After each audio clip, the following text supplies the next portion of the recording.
Hello friends, welcome to our channel ज्ञान की बात। जैसा कि आपको पता है, स्टाफ सिलेक्शन कमीशन यानी एसएससी, एमटीएस और हवलदार की नोटिफिकेशन आ चुकी है। तो यहाँ से आप नोटिफिकेशन डाउनलोड कर सारी डिटेल्स देख सकते हैं। उसके बाद अगर आप एलिजिबल है तो 30 अप्रैल तक अपना फॉर्म फिलअप कर सकते हैं। तो आज के इस वीडियो में हम step by step complete process जानेंगे, फॉर्म कैसे अप्लाई करना है। तो चलिए स्टार्ट करते हैं। अगर आप पहले से ही रजिस्टर्ड यूज़र है तो यहाँ पर अपना यूज़र नेम, पासवर्ड और कैप्चा फिलअप कर लॉगिन कर सकते हैं। लॉगिन करने के बाद आप डायरेक्टली पोस्ट के लिए अप्लाई कर सकते हैं।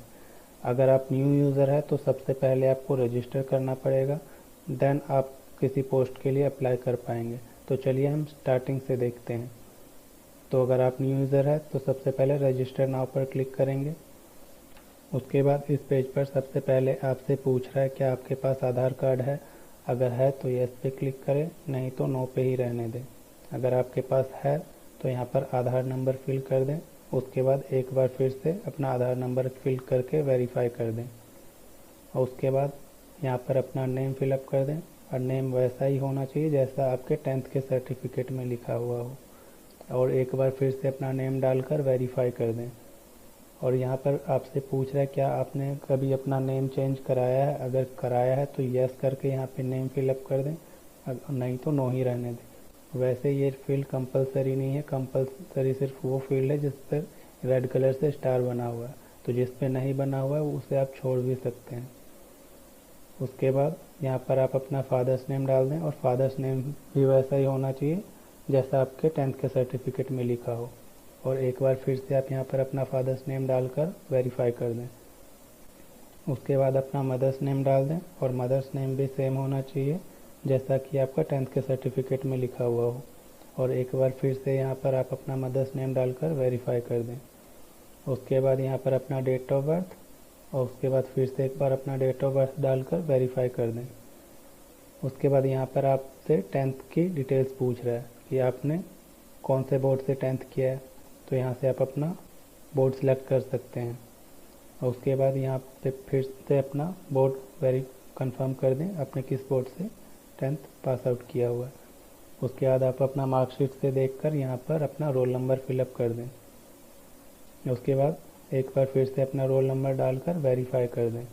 उसके बाद यहाँ पर आपसे पूछ रहा है आपने 10th कौन से ईयर में पास आउट किया है। उसके बाद यहाँ पर फिर से एक बार वेरीफाई कर दें आपने कौन से ईयर से अपना 10th पास आउट किया है। उसके बाद यहाँ पर अपना जेंडर, उसके बाद फिर से वेरीफाई कर दें आपका जेंडर। उसके बाद यहाँ पर आपसे लेवल ऑफ एजुकेशनल क्वालिफिकेशन पूछ रहा है। यहाँ पर आपको वो भरना है हाईएस्ट क्वालिफिकेशन जो आपने कर रखी है। एमटीएस आप भले ही 10th लेवल पे भर रहे हैं, मगर आपने अगर 12th किया है या ग्रेजुएशन या पोस्ट ग्रेजुएशन या उस कोई भी हायर एजुकेशन किया हुआ है तो वो चीज़ यहाँ से सिलेक्ट कर दें। उसके बाद यहाँ पर अपना मोबाइल नंबर, और एक बार फिर से अपना मोबाइल नंबर कंफर्म कर दें। उसके बाद अपना यहाँ पर ईमेल आईडी डाल दें, और एक बार फिर से अपना ईमेल आईडी वेरीफाई कर लास्ट में अपना कौन से स्टेट से हैं वो फिलअप करके सेव बटन पे क्लिक कर दें। उसके बाद यहाँ पर आपको बताया जा रहा है आपका रजिस्ट्रेशन पार्शियली हुआ है। आपके मोबाइल नंबर पर और ईमेल पर आपका रजिस्ट्रेशन नंबर और एक पासवर्ड आया है, जिससे आप लॉगिन कर 14 दिन के अंदर अपना रजिस्ट्रेशन कंप्लीट कर सकते हैं। अगर आप 14 दिन के अंदर रजिस्ट्रेशन कंप्लीट नहीं करेंगे तो वो ऑटोमेटिकली डिलीट हो जाएगा। तो इसके बाद आप यहाँ से क्लोज़ कर सकते हैं। क्लोज़ करने के बाद आप अपना रजिस्ट्रेशन नंबर यहाँ से कॉपी कर लें, और नहीं तो आपके मोबाइल नंबर पर और ईमेल पे भी आपको मैसेज मिल चुका होगा, वहाँ से आप कॉपी कर सकते हैं। तो मैं यहाँ से कॉपी कर लेता हूँ।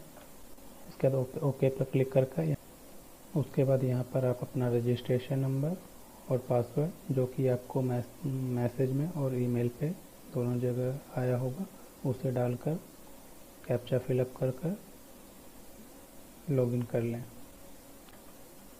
लॉगिन पे क्लिक करने के बाद यहाँ पर आपको पासवर्ड सेट करने के लिए विंडो आ रहा है। यहाँ पर आप अपना ओल्ड पासवर्ड यानी आपको जो मैसेज के थ्रू आया है वो पासवर्ड, उसके बाद यहाँ पर आप अपना न्यू पासवर्ड सेट कर सकते हैं। और यहाँ पर आपको रिक्वायरमेंट्स बताया जा रहा है पासवर्ड में क्या क्या होना चाहिए। एटलीस्ट 1 कैपिटल लेटर होना चाहिए, एटलीस्ट 1 नंबर होना चाहिए और एक स्पेशल कैरेक्टर होना चाहिए, जैसे कि हो गया @ हो गया, हैश हो गया, कोई भी एक स्पेशल कैरेक्टर होना चाहिए कम से कम एक, और कम से कम 8 कैरेक्टर का पासवर्ड होना चाहिए। तो ये सारी रिक्वायरमेंट आप फुल कर लें, उसके बाद सेम पासवर्ड नीचे कंफर्म कर दें, उसके बाद सबमिट पर क्लिक कर दें। सबमिट पर क्लिक करने के बाद यहाँ पे आपको बता रहा है कि आपका पासवर्ड सक्सेसफुली चेंज हो चुका है। यहाँ से आप क्लोज कर आप फिर से अपना रजिस्ट्रेशन नंबर यानी यूज़र नेम और अभी आपने जो पासवर्ड सेट किया वो पासवर्ड और कैप्चा फिलअप करके लॉगिन कर सकते हैं। लॉगिन पे क्लिक करने के बाद आपके सामने ये विंडो आएगी। इस विंडो में आपको कुछ नहीं करना है। आपने पहले रजिस्ट्रेशन के टाइम जो जो डिटेल्स डाला, सारी डिटेल्स यहाँ पे अपने आप आ चुकी है। अगर आपको लगता है इसमें से कुछ एडिट करना है तो यहाँ से आप एडिट कर सकते हैं, या नहीं तो नीचे से आप सेव कर नेक्स्ट कर सकते हैं। यहाँ से नेक्स्ट करने के बाद यहाँ पर आपसे कुछ एडिशनल डिटेल्स पूछी जा रही है, जैसे आप किस कैटेगरी के हैं वो यहाँ पे फिलअप कर दें। उसके बाद कैटेगरी फिर से वेरीफाई कर दें। उसके बाद आपसे नेशनैलिटी पूछी जा रही है, आप कहाँ से के रहने वाले हैं, इंडिया के हैं, नेपाल के, भूटान के हैं, ऐसे यहाँ पर जाके वो फिलअप कर दें। उसके बाद आपसे आइडेंटिफिकेशन मार्क पूछा जा रहा है, मतलब आपके बॉडी पे कोई निशान है जो आपकी पहचान है वो यहाँ पे फिल कर दें। उसके बाद आप डिसेबल है या नहीं है, यहाँ से यस या नो करके सिलेक्ट कर सकते हैं। उसके बाद यहाँ पर आप अपना परमानेंट एड्रेस डाल दें, जैसा कि आपके आधार कार्ड के पीछे लिखा होगा वो यहाँ पे फिल कर दें। उसके बाद यहाँ से आप अपना स्टेट सेलेक्ट कर सकते हैं। उसके बाद आप यहाँ से अपना डिस्ट्रिक्ट सेलेक्ट कर लें। उसके बाद यहाँ पर अपना पिन कोड डाल दें, और अगर आपका परमानेंट एड्रेस और करंट एड्रेस सेम है तो यहाँ पे यस कर दें, अगर डिफरेंट है तो यहाँ पे अपना प्रेजेंट एड्रेस डाल दें। उसके बाद अपना सब कुछ फिलअप करने के बाद यहाँ से सेव पे क्लिक कर दें। सेव पे क्लिक करने के बाद नेक्स्ट पे क्लिक कर दें। उसके बाद यहाँ पर आप आई एग्री पे क्लिक कर फाइनल सबमिट कर दें। उसके बाद आपके मोबाइल नंबर पर और ईमेल पर OTP आएगी। आप दोनों में से किसी भी OTP को यहाँ पर डालकर सबमिट कर सकते हैं।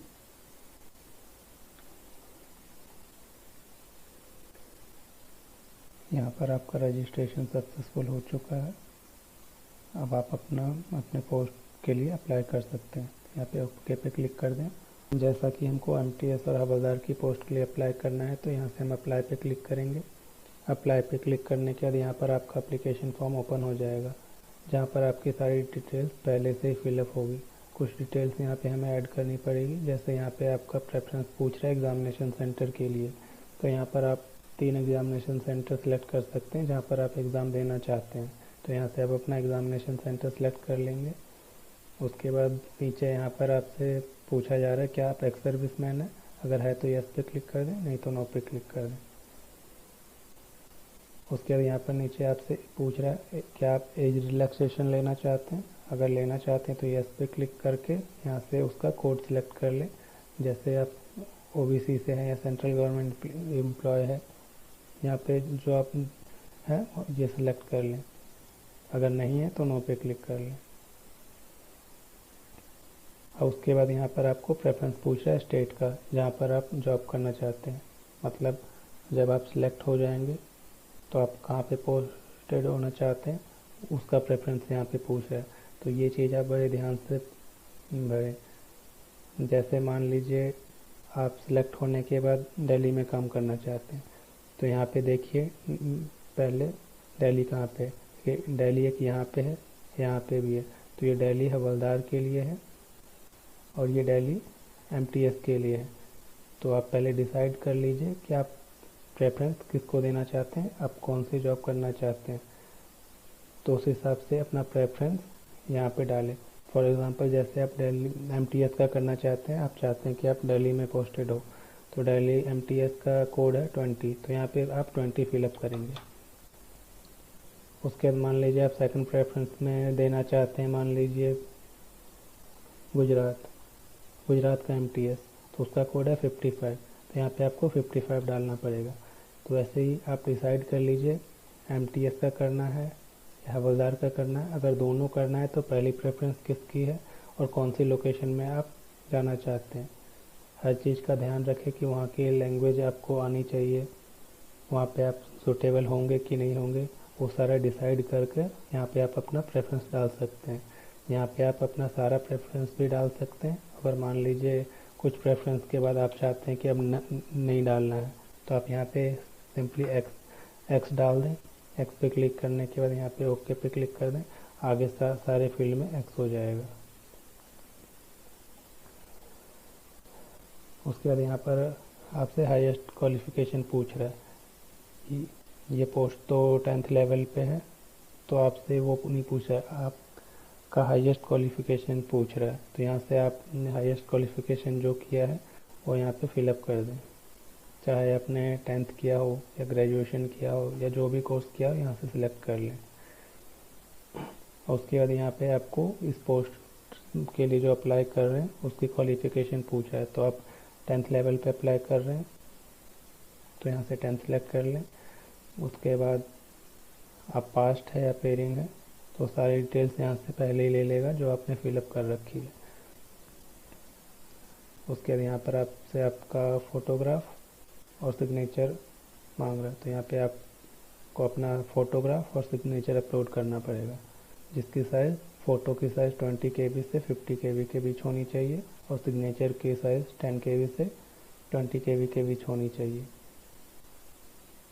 कि आपने जो फ़ोटो अपलोड किया है वो 23 दिसंबर 2021 से 21 के बाद का लिया गया है या नहीं, तो यहाँ पे यस नो पे क्लिक कर दें।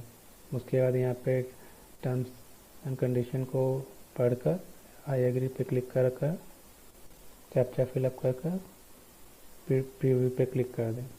प्रीव्यू पे क्लिक करने के बाद यहाँ पर आपका सारा डिटेल्स आ जाएगा। यहाँ पर आप एक बार ठीक से सारा डिटेल्स चेक कर ले, कुछ गलत तो नहीं है, और अगर गलत है तो यहाँ पे एडिट मॉडिफाई पे क्लिक कर उसे सही कर ले।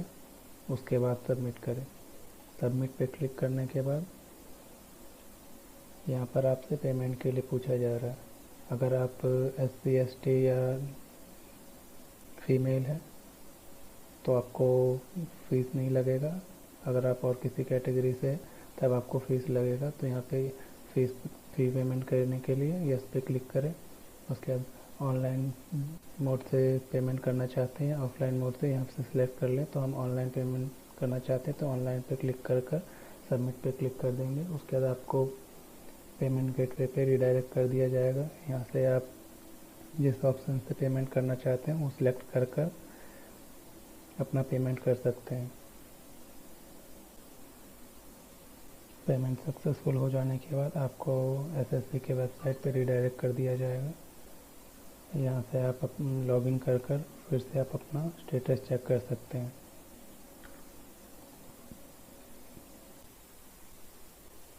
लॉगिन करने के बाद यहाँ से आप अपना पेमेंट स्टेटस चेक कर सकते हैं, सक्सेस हो चुका है। यहाँ से आप अपना एप्लीकेशन स्टेटस भी चेक कर सकते हैं। आप चाहे तो यहाँ से आप अपना एप्लीकेशन भी प्रिंट आउट कर सकते हैं फर्दर रेफरेंस के लिए।